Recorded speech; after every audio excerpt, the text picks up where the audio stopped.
प्रतिनिधि सभामा प्रस्तुत महिला यौन हिंसा विरुद्धका केही ऐनलाई संशोधन गर्न बनेको विधेयकमाथि छलफल गर्दै एमाले सांसद गङ्गा चौधरीले अभिनेता पल शाहलाई निर्दोष रहेको अर्थमा अभिव्यक्ति दिइन्। बलात्कार घटनाका आरोपी शाहलाई जोडेर संसदमै बोलेकी चौधरीले पूर्व सभामुख कृष्णबहादुर महरा र अभिनेता पल शाहको उदाहरण दिँदै बलात्कारको घटनामा हदम्याप नराख्दा पुरुषहरूमाथि नै हिंसा हुने दावी गरिन्। अस्ति भर्खरकै केस हो, पल शाह र हाम्रो सुस्मिताको कुरा आयो। जबसम्म मन मिल्यो तबसम्म उसलाई लभको संज्ञा दिने, त्यसपछि आफ्नो स्वार्थ पूरा भएन भनेपछि उसलाई बलात्कारको संज्ञा दिने।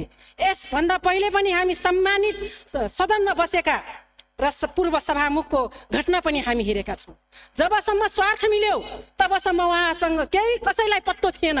जब स्वार्थ मिलेन त्यो ठाउँमा बलात्कारको संज्ञा दिएर उहाँलाई 6 महिनासम्म जेलमा कोचियो। यो कुरा हामीले भुल्नु हुँदैन। त्यति मात्र नभएर सांसदले कानुन निर्माण गर्दा भावनामा बग्न नहुने र सबै पक्षको ख्याल गरेर मात्रै कानुन निर्माण गर्नुपर्ने उनको धारणा व्यक्त गरिन्। उनले यस्ता गम्भीर विषयमा विधेयक ल्याउँदा पुरुषहरू पनि पीडित नहुन् भनेर सोच्नुपर्ने बताएकी छिन्। हामी समग्र नेपाली जनताको अवस्थालाई हेरेर कानुन निर्माण गर्ने प्रक्रियामा हुनुपर्छ। म महिला हुँ भन्दैमा महिलाको भावना मात्रै बुझ्नु हुँदैन, हामी पुरुषको भावना पनि बुझ्ने जरुरी छ, नितान्त जरुरी छ। पछिल्लो समय बलात्कारका घटनाहरूमा हदम्याप हटाउनु पर्ने भन्दै अधिकार कर्मीहरू सडकमा निस्किएका छन्।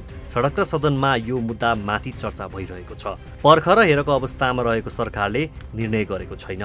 ठिक यसै बेला आएको सांसद चौधरीको अभिव्यक्ति चर्चा र आलोचनाको विषय बनेको छ। हदम्याप हटाउने वा राख्ने विषयमा तपाईँको विचार के छ व्यक्त गर्नुहोला।